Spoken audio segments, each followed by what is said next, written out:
Assalamualaikum, anda sedang menonton Sekilas Fakta 15 Disember 2021 bersama dengan saya Nusya Mama Amin.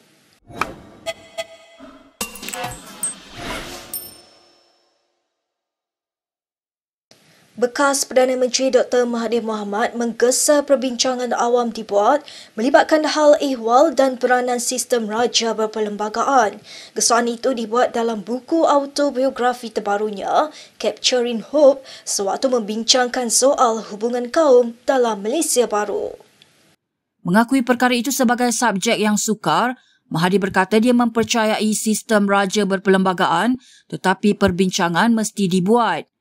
Katanya raja-raja tidak patut terlibat dalam politik dan perniagaan dan beliau mendakwa terdapat pihak menggunakan nama istana untuk mendapatkan kelebihan yang tidak adil dalam bidang itu. Sementara itu mengulas pelantikan Perdana Menteri baru selepas dia meletakkan jawatan pada Februari 2020, Mahathir percaya Agung bertindak secara betul dengan menentukan sokongan majoriti secara akuan berkanun. Bagaimanapun Mahathir mempersoalkan keputusan memilih Muhyiddin Yassin sebagai penggantinya kerana mendakwa dia mempunyai sokongan paling banyak ketika itu. Sementara itu dalam bukunya, Mahathir juga lantang terhadap Tunku Mahkota Johor Tunku Ismail Sultan Ibrahim. Mahathir mengimbas kembali kes penyampai radio Patrick Teo yang ditangkap dan dituduh di mahkamah atas dakwaan menghina TMJ. Dia berkata TMJ sepatutnya memfailkan saman fitnah terhadap Teo jika dia merasa dihina. Sementara itu, Dr. Mahathir mengakui bersengkokol dengan usaha bersatu untuk mendapatkan sokongan UMNO dan PAS sebelum langkah Sheraton. Bagaimanapun, katanya dia tidak tahu berkenaan komplot itu yang membuka jalan kepada bersatu keluar meninggalkan PH. Mahathir berkata pada awal 2020, Ahli Parlimen Larut Hamzah Zainuddin mula mengumpul akuan bersumpah daripada Ahli Parlimen UMNO dan PAS yang menyokong dirinya sebagai Perdana Menteri. Hamzah kemudian cuba meyakinkannya untuk meninggalkan PH namun tidak menjadi kerana dia enggan bekerjasama dengan UMNO. Dalam pada itu menurutnya, sebelum langkah Sheraton, Muhyiddin juga telah melobinya supaya bersatu bergabung dengan UMNO dan PAS bagi membentuk Kerajaan Melayu Islam atas alasan kebimbangan terhadap pengaruh DAP. Katanya dakwaan bahawa kerajaan PH dikuasai oleh DAP dan kepentingan Melayu sedang digugat adalah naratif palsu yang disebarkan seteru politiknya Najib Razak. Mahathir berulang kali menekankan dalam bukunya itu bahawa DAP sentiasa menyokong dan menghormatinya sebagai Perdana Menteri. Baik, berita yang seterusnya. Bekas Ketua Menteri Pulau Pinang Lim Guan Eng telah dibenarkan keluar dari Institut Jantung Negara selepas menjalani rawatan. Susulan itu, Lim yang juga bekas Menteri Kewangan dijangka menghadiri perbicaraan kes rasuah esok yang berkaitan dengan projek terowong dasar laut Pulau Pinang. Peguamnya Haijan Omar memberitahu Mahkamah Session Kuala Lumpur pagi ini bahawa Lim telah diberi pelepasan dari wad dan boleh menghadiri prosiding esok. Semalam Ahli Parlimen Bagan itu dilaporkan tidak dapat hadir ke mahkamah kerana dimasukkan ke IJN sejak Ahad bagi menjalani satu prosedur perubatan. Di sebalik tanpa kehadiran Lim, Hakim Azura Alwi semalam membenarkan permohonan peguam pembelaan untuk prosiding diteruskan tanpa tertuduh mengikut Seksyen 264 Kanun Tata Cara Jenayah. Lim berdepan dua pertuduhan pindaan menggunakan kedudukan sebagai Ketua Menteri Pulau Pinang untuk menerima rasuah bagi membantu sebuah syarikat yang dilantik untuk melaksanakan projek pembinaan jalan-jalan utama dan terowong di Pulau Pinang. Timbalan Menteri Kewangan II Yamani Hafiz Musa memberi jaminan Digital Nasional Berhad yang bertanggungjawab terhadap pelancaran rangkaian 5G sama sekali berbeza dengan 1MDB. Terdahulu, Ketua Pembangkang Anwar Ibrahim memberi amaran DNB boleh berakhir seperti 1MDB kerana kelulusan kontraknya diselubungi rahsia. Bagaimana mungkin dalam keadaan sekarang satu projek mega yang mencecah hampir 20 bilion diluluskan dengan shrouded in secrecy? Siapa dapat kontrak? Kroni mana dapat? Anak siapa? Menantu siapa? Kita kena tahu. Ya, semua ramai orang tahu dah ni. Ya, siapa dapat? Dan kemudian siapa yang menjadi perantara komisen yang atas-atas? Ini janganlah ulang. Kalau kita tak belajar daripada pengalaman 1MDB, kita tak akan belajar bila-bila pun. Kita ingin buat ketegasan sini bahawa DNB dan 1MDB ini adalah perkara yang berbeza. Pertamanya dari segi proses tender. Proses tender DNB ini sebenarnya telah distruktur oleh firma perkhidmatan profesional bebas, Ernst & Young Consulting, Sdn Bhd, mengikut piawaian global. 1MDB dulu Goldman Sachs, ingat? Profesional juga. You can't use that argument. Tapi Goldman Sachs itu dia raise bond kan. Dia bukan open tender. This is on open tender. There's a big difference kan.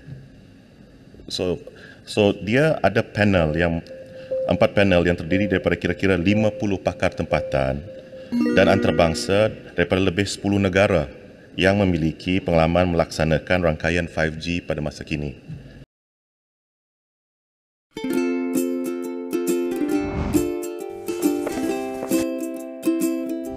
Shellfish, red meat, and beer. If you love indulging in these foods, you may end up with high uric acid level in your blood. These foods consist high level of purine, a substance that will eventually break down into uric acid and be excreted through our urine. It is recommended that the amount of dietary purines should be kept between 600 to 1,000 milligrams per day. Having too much uric acid in your blood can cause attacks of gout. It can also cause kidney stones and blockage in the kidney. The crystallization of the excessive uric acid in your blood can be eased by reducing purine-rich food to only 100 to 150 milligrams daily, maintaining a healthy lifestyle, and consuming urinary alkalinizer like Ural.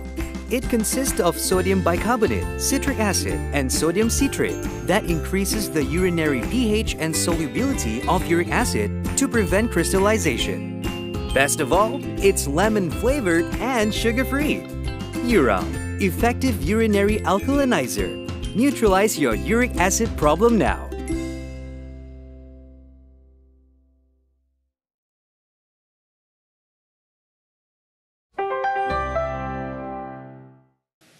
Baik, kita ke perkembangan yang berikutnya. Speaker DUN Perak Muhammad Zahir Abdul Khalid hari ini menegur tindakan Adun Hulu Kinta Muhammad Arafat Varisai Mahamat di DUN Perak semalam. Ini selepas Muhammad Arafat membawa ayam segar ketika membangkitkan isu kenaikan harga barang.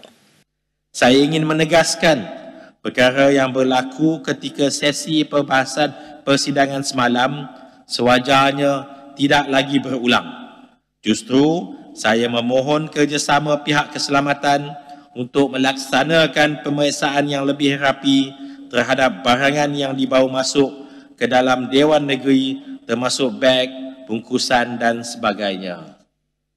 Saya harap tak ada pula yang nak bawa kambing ke lembu ke malam hari ini ya. Semalam Muhammad Arafat mengeluarkan ayam segar daripada bungkusan yang dibawanya ketika membangkitkan tiada tindakan serius daripada pihak berkuasa dan exco negeri bagi menangani kenaikan harga barang. Terkejut dengan satu berita kes penipuan di Pahang yang menyamar sebagai Menteri Kewangan, Tengku Zafrul Abdul Aziz mengingatkan orang ramai supaya tidak terpedaya sekiranya terdapat dakwaan yang sama berulang. Dalam satu hantarannya di Facebook semalam, menteri itu berkata dia terkejut apabila terbaca laporan berita bahawa seorang guru tadika berusia 59 tahun di Berpahang mengalami kerugian sebanyak RM4,200. Ini selepas wanita itu terpedaya dengan janji-janji manis oleh individu yang menyamar sebagai Menteri Kewangan dan ingin berkahwin dengan mangsa.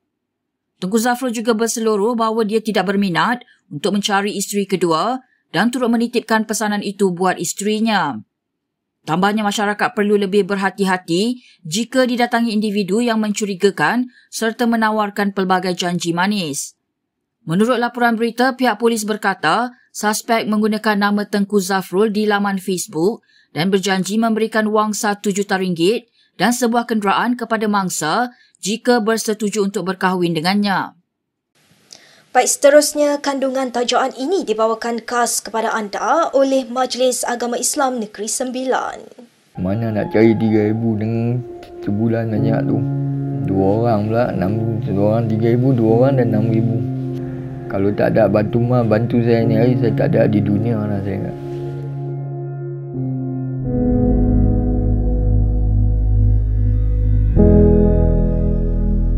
Majlis Agama Islam memberi bantuan kepada saudara Ong Abdullah ini dalam di bawah asnaf mu'alaf yang kita peruntukkan untuk beliau. Walau bagaimanapun mengikut tempoh mu'alaf di Negeri Sembilan, bila mana telah sampai 5 tahun lebih kita menyalurkan bantuan kepada saudara Ong Abdullah ni di bawah asnaf fakir miskin, di mana kami memberi bantuan berbentuk secara tetap bulanan sebanyak dalam 400 ke 500 ringgit sebulan kepada beliau. Di samping itu kita juga menyantuni beliau dengan bantuan-bantuan lain yang diperlukan seperti bantuan perubatan, dialisis dan sebagainya. Daripada Jabatan Agama Islam membantu kita orang lah. Saya dapat barang daripada Batu Mas bulan lah. Lawatan tu sebulan wakaf bantu saya 3,000. Dengan isteri saya pun sama. Saya dengan dia 2 orang. Di Mains kita sentiasa menyantuni asnaf-asnaf yang berdaftar dengan Mains untuk kita mengenal pasti keperluan semasa yang dia perlukan selain daripada bantuan-bantuan tak bulanan yang kita bagi pada. Khusus untuk Ong ni kita bagi di bawah asnaf fakir dan miskin, insya-Allah. Asnaf zakat ni ada 8. Cuma di Negeri Sembilan ini kita memberi keutamaan kepada asnaf-asnaf yang memerlukan bantuan di masa tertentu lah. Contoh sekarang ni kita lebih mengutamakan kepada asnaf fakir, miskin, mu'alaf, fisabilillah. Di Majlis Agama Islam Negeri Sembilan kita ada satu squad yang kita namakan Squad Gerak Khas Main. Di squad ini biasanya dalam menangani mereka yang memerlukan bantuan ni, kita mewujudkan satu squad yang akan pergi cepatlah, tindak pantas untuk bergerak kepada sesuatu atau sebuah keluarga yang memerlukan bantuan segera. Kemudiannya barulah kita akan susulnya dengan bantuan-bantuan lain.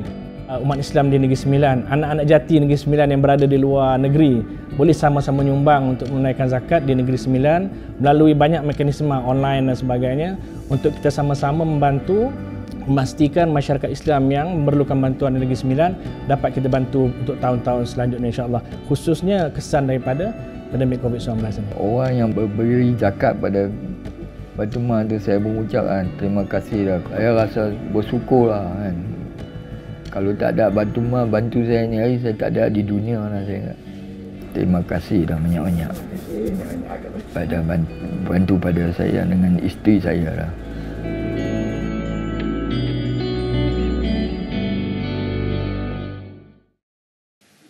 Berikut beberapa lagi ringkasan berita untuk hari ini.